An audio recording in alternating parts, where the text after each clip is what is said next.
Welcome back to another edition of TEC Tube. Today we're going to go through some of the op cost calculators. Specifically, we're going to look at the Heil op cost calculator today. For those of you that do day and night, it works exactly the same way. So we're just going to do it one time for all. So you're going to either go to the goheil.com website or the godayandnight.com website. Once you're on here, you're going to go underneath product information. And then you're going to scroll all the way down to where it says HVAC equipment cost operation. And click on that. Now, if you have a password, you can log in and it'll remember your data and all of that good stuff. If you don't, you can still use the tool. So today I'm just going to log in without an actual password, so proceed without login. And now I got some things I can do an op cost calculation on. Air conditioner, heat pump, furnace, or dual fuel. We'll just do an air conditioner to start out with. Fahrenheit, obviously. We'll put in our utility rate. If you don't know your utility rate, you're going to need to figure that out. Now, there's a couple ways to look at this. When I do these kind of calculations, I use a blended rate. So it's not just the 7.5 cents that I pay for at like my house, for example. I actually put in 14.5 cents because once I take all the kWh of the entire bill and divide it out amongst how much I'm paying in total, taxes, fees, distribution charges, all that stuff, it's no longer 7.5 cents, it's 14.5 cents. And that's for me here in the Chicagoland area. If you're somewhere else, you may need to put a different rate in. I'm gonna pick where I'm at for my customer. So in this case, I'll pick Illinois and I'll pick Chicago. And it tells me my heating and cooling degree days on there. I can put the customer information in, their home and address. I'll just put example in for right now because we don't really need that. And if you like, you can put your company logo in. So logo and company setup. You can put your company info in. I'll just call mine TEC Tube. I'll upload my logo. If I find it, TEC Tube. Hit upload. It'll pull my logo in. So now when I print off a report, that'll be on there. I'll put address, city, all that good stuff. All right, I'll go back to the main menu here. So that's already in there. Homeowner example, we're good. I should have clicked on it.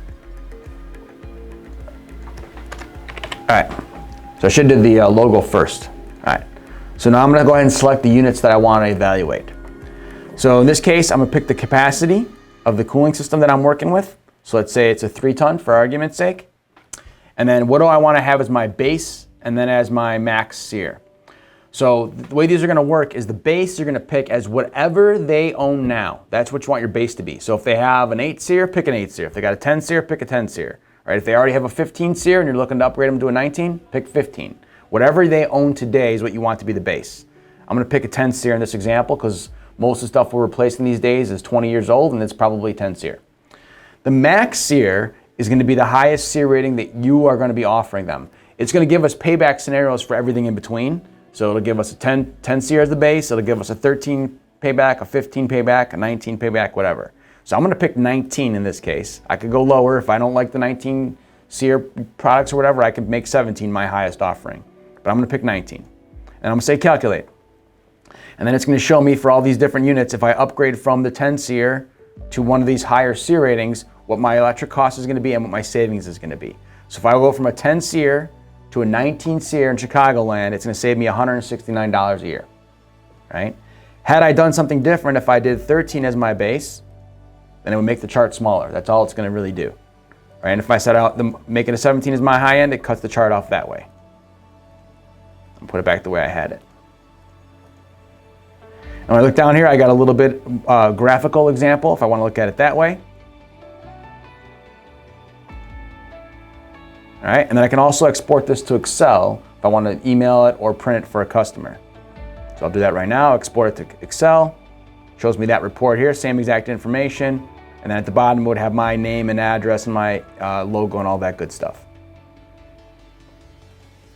All right, now let's go back into a furnace example. The furnace one's a little bit more robust.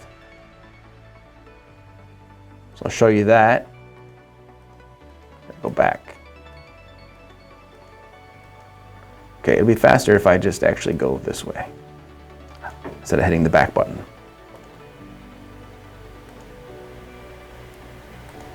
All right, all my company info is just still in there because I haven't left the website yet. So now I'll do a furnace example. So I click on furnace, natural gas or propane. I'll pick natural gas. My electric rate stays the same. For here in the Chicagoland area, I'm going to use 68 cents a therm. Once again, I pay less than that in this area for my natural gas, in my case from Nicor. I pay less than that, but when you average in all the taxes and fees and all of that stuff, 68 cents is about where I'm at. If I look at the past 5 years, it's probably more like 70 cents. And that's probably a good rolling average. So if I do 70 cents, what's my heating loss in BTUs? So how much capacity do I need? Right, so you can pick anything within 5,000 BTUs. So I'll just pick 70,000 as an argumentative starting point.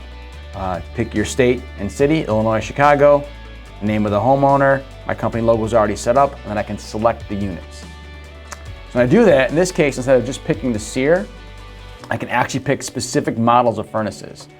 So once again, what do you want to be as your baseline? So my baseline, in this case, I'm gonna pick an 80% furnace, because most of the stuff that I'm replacing from 20 years ago is probably an 80%er. If they have something less efficient, you could pick that, but it's probably pretty rare at this point. And then in this case, I'm gonna pick what model of furnace that I'm going to be offering, or models, plural. So instead of just the SEER rating, which models do you wanna look at? So if I wanted to look at a current 80%er, and it's gonna tell me what size I need to get 70,000 BTUs, it's saying put the 90 in this example. If I wanna pick a 90%er off the list here, we'll pick this guy, and then I'll pick a modulating gas one. I'll pick that guy. And if you want to adjust the sizes, you can do that if you want to.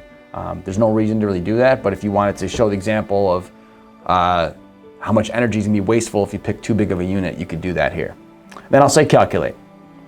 Once again, it gives me a little rundown, in this case 3 examples. Here's my baseline furnace, how much electric is it using, how much gas is it using, what's my total. So $1,300 a year to run this system.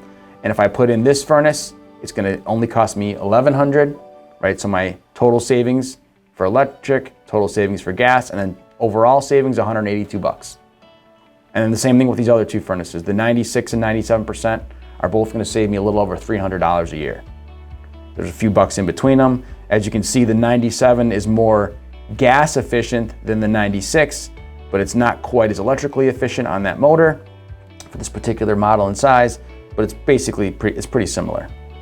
So there would be your energy savings differences. You got little graphs if you want to look at it that way, and then of course you can export it to Excel. Right? And then once you export it to Excel, you can print it from there or email it or whatever you want. And once again, it's got your company info down at the bottom, whatever you had typed in.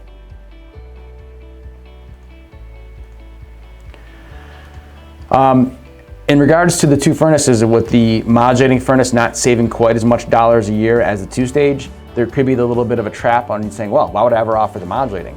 Just keep in mind that the reason you're getting a modulating gas furnace is not strictly for energy savings. There's the comfort benefit of having that continuous, even temperature coming out of your duct the whole time. That's really the reason why you want to get a modulating gas furnace that goes from 40 to 100% in 1% increments, 61 stages of comfort. You want to get that for the temperature control.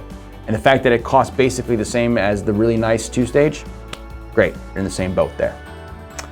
So hopefully that gives you an idea on how to analyze some of these systems with a customer, and you can give them a little report to kind of help them make that decision a little bit better on their AC or their furnace. You can do the same thing on a heat pump or a dual fuel system if you needed to. Thank you guys for joining us, and we'll see you next time on TEC Tube.